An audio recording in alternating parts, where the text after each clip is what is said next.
Hello అండి. Welcome to our channel సౌజీ సాంద్ర రుచులు అండ్ వ్లాగ్స్. ఎలా ఉన్నారు? అందరూ బాగున్నారా? మేము కూడా బాగానే ఉన్నాను. మీరు కూడా బాగుండాలని మనస్ఫూర్తిగా కోరుకుంటున్నాను. ఈ రోజుటి వ్లాగ్ ఏంటంటే ఊరు నుంచి వచ్చిన తర్వాత ఫస్ట్ షూట్ చేసిన వ్లాగ్ అనమాట. ఇది కూడా కంటిన్యూగా వ్లాగ్ అయితే నేను మొత్తం మార్నింగ్ టు ఈవినింగ్ రొటీన్ చేద్దామనేసి స్టార్ట్ చేశాను. బట్ మధ్యలోనే ఈ వ్లాగ్ని ఆపేయాల్సి వచ్చింది. ఎందుకంటే నేను వ్లాగ్ చేస్తూ ఉండగా ఇంకా ఏసీ రిపేరింగ్ వాళ్ళు అవి రావడం ఇంకా అలా అయిపోయిందనమాట. ఇంక ఇంట్లో కొంచెం పని ఎక్కువ అనిపించి ఇంకా నేను నెక్స్ట్ వీడియో తీయడానికి టైం సరిపోలేదు. ఇంకా తర్వాత అయితే నేను వీడియో తీయలేదనమాట. కొంచెం వ్లాగ్ షూట్ చేశాను కదా, అదే ఎడిటింగ్ చేసి అయితే ఈరోజు ఈ వ్లాగ్ అయితే పోస్ట్ చేస్తున్నాను. ఇంకా వచ్చిన తర్వాత ఊరు నుంచి వచ్చిన తర్వాత ఇంకా బట్టలు ఇవన్నీ కూడా వాషింగ్ ఉంటాయి కదా, ఇల్లు కిచెన్ క్లీనింగ్ ఇవన్నీ కూడా వచ్చిన రోజే నేను చాలా వరకు క్లీన్ చేసుకున్నాను. ఇంకా అన్నీ నేను ఒకేసారి అయితే చేయలేను, ఒంట్లో బాగాలేదు కాబట్టి కొంచెం కొంచెం చేసుకుంటా ఉంటాను అనమాట. ఇంకా మెయిన్ వచ్చేసి కిచెన్. ఇంకా కిచెన్ క్లీన్గా లేకపోతే వంట పని చేయడం అన్నది చాలా కష్టం. ఎప్పటికప్పుడు కిచెన్ అయితే క్లీన్ చేసుకుంటాను. ఎంత బాగున్నా బాగోకపోయినా కిచెన్ అయితే మాత్రం ఖచ్చితంగా నాకు క్లీన్గా ఉండాలి. ఒక నాకు బాగుంటే గనక డైలీ ఎవ్రీ మార్నింగ్ వాటర్తోనే నేను క్లీన్ చేస్తూ ఉంటాను. లేదు కొంచెం నీరసంగా ఉన్నా, చేయలేక పని ఎక్కువ అనిపించినా అలాంటప్పుడు ఇలా ఒక స్పాంజ్ పెట్టుకుని నీట్గా తుడిచేసుకుంటాను అనమాట. అలా అయినా సరే మనకు నీట్గానే కనిపిస్తుంది. కానీ వాటర్ పెట్టి క్లీన్ చేయడం వల్ల ఇంకా నీట్గా, ఇంకా కొంచెం మంచి ఫ్రెష్ ఫీలింగ్ అయితే వస్తుంది అనమాట. బాగా షూట్ చేసి కూడా అప్పుడే దగ్గరగా 1 వీక్ అవుతుందండి. నేను ఇది ఇప్పుడు ఎడిటింగ్ చేస్తున్నానంటే ఆలోచించండి మనం అంత యాక్టివ్గా ఉన్నామన్నది. కానీ అప్పుడప్పుడు షార్ట్ వీడియో అయితే చిన్న చిన్న రెసిపీస్, కొంచెం సింపుల్ ఉన్న రెసిపీస్ అయితే ట్రై చేస్తున్నాను అనమాట. ఎందుకంటే కొంచెం ఈజీగా అయ్యేలాగా, మీకు కూడా ఈజీగా ఎక్స్ప్లెయిన్ చేయడానికి ఉండేలాగా చేస్తున్నాను.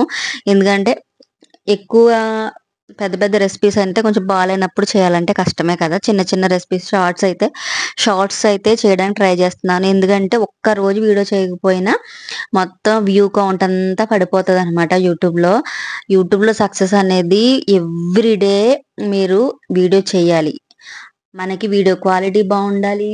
వీడియో ఎవ్రీడే మనకి 1-2 వీడియోస్ అప్లోడ్ చేసుకుంటూ వస్తేనే స్టార్టింగ్ చేసే వాళ్ళకి సక్సెస్ అవుతుంది అనమాట. బట్ నేను స్టార్టింగ్ నుంచి కూడా నేను చేసిన మిస్టేక్స్ ఏంటంటే ఇలానే కావాలని వీడియోస్ చేయకుండా ఉండడం కాదు, బాగోకపోవడం, ఊరు వెళ్ళటం, ఇంకేదో ఒక రీజన్స్ రావడం వల్ల మధ్యలో వీడియోస్ ఆపేయడం. మీరు ఒక్క 2 రోజులు యూట్యూబ్లో వీడియోస్ అప్లోడ్ చేయడం ఆపేశారంటే మళ్ళీ ఒక 10 డేస్ పైనే కౌంట్ వ్యూస్ పడిపోతాయి అనమాట. అంటే 10 డేస్ చేయలేనట్టు వ్యూస్ పడిపోతాయి, వ్యూస్ రావు. అప్పటి వరకు 100, 200 వచ్చిన వ్యూస్ కూడా ఒక 2-3 రోజులు వరుసగా చేయకపోతే 5-6 వ్యూస్ అలా అయితే 50-20 మహా అయితే 100 వ్యూస్ అలా వస్తాయి అనమాట. అలా యూట్యూబ్ ఆల్గారిథం పనిచేస్తుంది. సో అందుకే నా ఛానల్ సక్సెస్ అవ్వకపోవడానికి కారణాలు కూడా ఇదొక కారణం. డైలీ పెట్టాలి, డైలీ వీడియోస్ పెట్టాలి, క్వాలిటీ వీడియోస్ ఉండాలి, వాయిస్ క్లారిటీ ఉండాలి. అది ఇంకా కూడా చాలా ఉంటాయి యూట్యూబ్లో సక్సెస్ అవ్వడానికి. ఇంక ఇక్కడైతే నేను రైస్ అయితే పెడుతున్నాను అనమాట. కుక్కర్ పెట్టకుండా ఆర్పన్నం పెడదామని చెప్పేసి బియ్యం కడిగేసి ఇంక ఇక్కడైతే స్టవ్ ఆన్ చేసేస్తున్నాను అనమాట. ఎందుకంటే నేను ఇక్కడ అన్నం ఉడుకుతూ ఉంటుంది, ఇంక వెజిటేబుల్స్ అవి కట్ చేస్తాను అనమాట. ఇక్కడైతే ఫ్రిడ్జ్లో నుంచి వెజిటేబుల్స్ అయితే తీసుకుంటున్నాను. ఇంకా దొండకాయ ఫ్రై ఇవాళ అసలు నేను ఈ వీడియోలో దొండకాయ ఫ్రై అవి చేస్తాను కదా, ఇవన్నీ కూడా నేను వీడియో చేద్దాము అనుకున్నాను. ఈలోపు ఇంకా ఆ ఏసీ మెకానిక్ వాళ్ళు రావడం, అలా ఇంకా పని లేట్ అయిపోయిందనమాట. ఇక్కడైతే దొండకాయలు ఇవన్నీ వెజిటేబుల్స్ తీసి పక్కన పెట్టుకుంటున్నాను. నేను ఆల్రెడీ ఫ్రిడ్జ్లో ఇలా గ్రేప్స్ ఉన్నాయన్నమాట. తెచ్చి ఒక 2 డేస్ అవుతుంది. నేనేమో ఇది మర్చిపోయాను. ఇప్పుడైతే జ్యూస్ చేసేద్దామని చెప్పేసి ఫస్ట్ ఒక గంట ముందైతే శుభ్రంగా ఒకసారి కడిగేసి ఒక 1 టేబుల్ స్పూన్ ఉప్పు వేసి ఉప్పు నీళ్ళలో నానబెట్టేస్తున్నాను. నానబెట్టిన తర్వాత మళ్ళీ ఒకసారి వాష్ చేసి అప్పుడు మిక్సీ పడతాను అనమాట. ఇక్కడైతే ఉప్పు వేసాను కదా, ఇలా ఉప్పు వేసి నానబెట్టడం వల్ల మనకి అదే మందులవి స్ప్రే చేసి ఉంచుతారు కదా! ద్రాక్ష పళ్ళు పాడవకుండా. దాని నుంచి మనకి ఎఫెక్ట్ అవ్వకుండా ఉంటదనమాట. ఇంకా గ్రేప్స్ అయితే వాటర్‌లో నానబెట్టేసి వెజిటబుల్స్ అది తీసి పక్కన పెట్టేసాను కదా! ఇంకా లోపల బట్టలు అవన్నీ ఉన్నాయన్నమాట వాష్ చేయాల్సినయి. ఊరు నుంచి వచ్చిన బ్యాగుల్లో ఉన్నవి. ఇంకా ఇలాంటి బట్టలన్నీ కూడా చాలా ఉన్నాయి. ఊరెళ్ళక ముందు తీసేసిన బట్టలు, అలా బట్టలైతే చాలా ఉన్నాయి. ఆల్రెడీ వచ్చిన తర్వాత నేను వాషింగ్ మిషన్‌లో చాలా బట్టలే వేశాను. ఇంకా చాలా బట్టలున్నాయి. ఇవన్నీ కూడా ఇప్పుడైతే వాషింగ్ మిషన్‌లో వేసేస్తున్నాననమాట.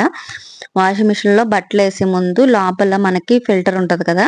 ఇదైతే ఎప్పటికప్పుడు క్లీన్ చేసుకొని వేసుకోవాలి. లేకపోతే దాంట్లో ఉన్న డస్ట్ అంతా కూడా మళ్ళీ నెక్స్ట్ ఉతికిన బట్టలకి పట్టేసి మనకది మచ్చల మచ్చల కింద పడిపోయి బట్టలు వేసుకున్నప్పుడు చాలా చిరాకుగా అనిపిస్తా ఉంటది.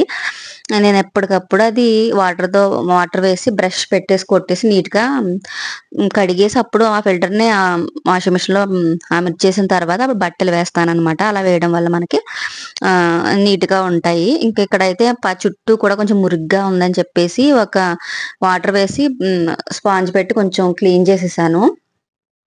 ఇక్కడైతే బట్టలన్నీ వేసేస్తున్నాననమాట. ఆల్రెడీ బట్టలు ఆరేసినయి ఉన్నాయి కదా! ఇవి కూడా ఇంకా తీసేయాలి. రోజులు అక్కడున్నప్పుడు అమ్మ వాళ్ళ ఇంటి దగ్గర ఉన్నప్పుడు ఒంట్లో బాగున్నా, బాగోకపోయినా అక్కడ ఇంకా పని చేయాలని అనిపిచ్చదు. కానైతే నేను ఏదో ఒక పని చేస్తానులెండి. కానీ ఒంట్లో బాలేదు కాబట్టి ఇన్ని రోజులు ఇంకా అమ్మే కూర్చోబెట్టి మరీ చూడడం వల్ల అక్కడ ఉన్నప్పుడు ఏమీ చేయలేదు. ఇక్కడ రాగానే ఇంక మన ఇంటికొచ్చామంటే మన పని మనకు తప్పదు. అలాగే మన ఇంట్లో పని మనకు హుషారుగా చేసుకుంటాం. అదేంటో తెలీదు. ఎవరింట్లో వాళ్ళకే అలవాటు అన్నట్టు అయిపోతా ఉంటది. ఎంత అమ్మగారి ఇల్లైనా కూడా అక్కడికి వెళ్ళి మనం ఇక్కడ ఉంటూ ఉంటాం కాబట్టి ఇదే మనకు అలవాటు అవుతూ ఉంటది. నాకు ఇక్కడ రాగానే నా పనులు నేను హుషారుగానే చేసేసుకున్నాను. కాకపోతే అప్పుడప్పుడు కొంచెం ఈ టాబ్లెట్స్ అవి వేసుకోవడం వల్ల నాకు ఆ టాబ్లెట్స్ పవర్ వల్ల ఏమో తెలీదు గానీ బాగా నీరసం వస్తా ఉంటుంది. అప్పుడప్పుడు ఏం చేస్తున్నానంటే ఒక్కొక్క రోజు మధ్యలో గ్యాప్ ఇస్తున్నాననమాట. మానేసి అలా వేసుకుంటున్నాను. ఈ కొబ్బరి నీళ్ళవి తాగడం, మజ్జిగ అవి తాగడం. ఎవ్వరైనా సరే టాబ్లెట్స్ కంపల్సరీ వాడుతున్నారంటే వాళ్ళు మజ్జిగ తీసుకోవాలి. అలాగే కొబ్బరి నీళ్ళు, జ్యూసెస్ ఇవన్నీ ఖచ్చితంగా తీసుకోవాలి. చెప్తున్నాను గానీ చాలా వరకు నేనే పాటించను. కానీ పాటించాలి తప్పదు. ఎందుకంటే హెల్త్ చాలా ఇంపార్టెంట్. ఇప్పుడు కొంచెం మన ఆరోగ్యంగా ఉండి నిలబడితేనే కదా! ఈరోజు అలా వంట చేసుకోగలుగుతున్నాను. ఇలా వీడియో ఎడిటింగ్ చేసి వాయిస్ ఇస్తున్నానంటే ఆరోగ్యం కాస్తో కోస్తో బాగుంటేనే కదా ఏ పనైనా చేసుకోగలుగుతాము. ఈ పని మీద నాకు ఇంట్రెస్ట్ కాబట్టి నాకు బాగున్నా బాగోపోయినా చేస్తున్నాను. అదే ఇంట్రెస్ట్ లేకపోతే అస్సలు చెయ్యం. అది చెయ్యాలి, ఇది 100% నాకు ఇంపార్టెంట్ అంటాకి లేదు. అంత అవసరం అయితే నాకేమీ లేదు యూట్యూబ్ ఛానల్‌లో. కానీ నాకు ఇష్టం కాబట్టి చేస్తున్నాననమాట. మా వారి పర్మిషన్ తీసుకొని ఇష్టం కాబట్టే చేస్తున్నాను. సో, ఏదో ఒక రోజు నేననుకున్న స్థాయికి యూట్యూబ్ ఛానల్‌లో వెళ్తానని ఖచ్చితంగా నమ్ముతున్నాను కాబట్టే నేను చేస్తున్నాననమాట. ఇక్కడైతే చూసారు కదా! ఇంకా ద్రాక్ష పళ్ళని చక్కగా మిక్సీ పట్టేసాను. జ్యూస్ అయితే రెడీ అయిపోయింది. జ్యూస్ చేసిన తర్వాత ఈ విధంగా వడకట్టేస్తాననమాట. కొంచెం స్వీట్ ద్రాక్ష పళ్ళయితే ఏమీ వేయనవసరం లేదు. కొంచెం బాగా పుల్లగా ఉంటే గనక నేను కొంచెం బెల్లం పొడైతే వేస్తాననమాట. మామూలుగా ఉంటే గాని అసలు వేయను. ఇంకా ఈ జ్యూస్ అయితే వడకట్టేసి గ్లాస్‌లో వేసేసాననమాట. ఇంకా కొంచెం ఇంకా అది పనిగట్టుకొని తాగుతూ కూర్చోను. అది తాగుతూ ఏదో ఒక పని చేస్తా ఉంటాననమాట. ఇంకా అన్నం దగ్గరకయిపోయింది. అన్నం ఉడికిపోతా ఉంటది. ఈలోపు ఒక వెజిటబుల్స్ అయితే కట్ చేసేస్తా ఉంటాను. నా పనులన్నీ ఇలానే ఉంటాయి. ఆహ్, అన్నం పెడతాను. అలాగే ఇంకా వెజిటబుల్స్ కట్ చేస్తూ కూడా స్టవ్ పై మూకుడు పెట్టేసి వెజిటబుల్స్ కట్ చేస్తా ఉంటాననమాట. ఈ రోజైతే గనక ఇంకా కరెక్ట్‌గా వెజిటబుల్స్ జ్యూస్ చేశాను. అన్నం ఉడికి వార్చేసిన తర్వాత ఈ వాషింగ్ మిషన్ బంద్ చేసే అదే మెకానిక్స్ ఆళ్ళొచ్చారనమాట. ఇంకా దానివల్ల నేను మంచిగా తీ వీడియో షూట్ చేయడానికి నాకంత ఇంట్రెస్ట్‌గా రాలేదు. ఎందుకంటే వాళ్ళు లోపలికి తిరుగుతున్నారు. 2 ఏసీలు కూడా బాగు చేయడానికి వచ్చారనమాట. ఇంక దానివల్ల నాకు ఈ రోజు వీడియో అయితే చాలా తక్కువ చేశాను. చాలా చిన్న వ్లాగ్ అనమాట. ప్లీజ్ ఈ వ్లాగ్ గనక నచ్చితే లైక్ చేయడం అస్సలు మర్చిపోవద్దు. లైక్ చేయండి. అలాగే నా వ్లాగ్స్ ఎలా ఉంటున్నాయి అన్నది కూడా నాకు కామెంట్ చేయండి. ఈ రోజైతే నేను ఏం రెసిపీస్ చేశానంటే దొండకాయ ఫ్రై చేసి రసం పెట్టాను. నచ్చితే లైక్ చేసి సబ్స్క్రైబ్ చేసుకోండి. Thank you for watching. Bye bye.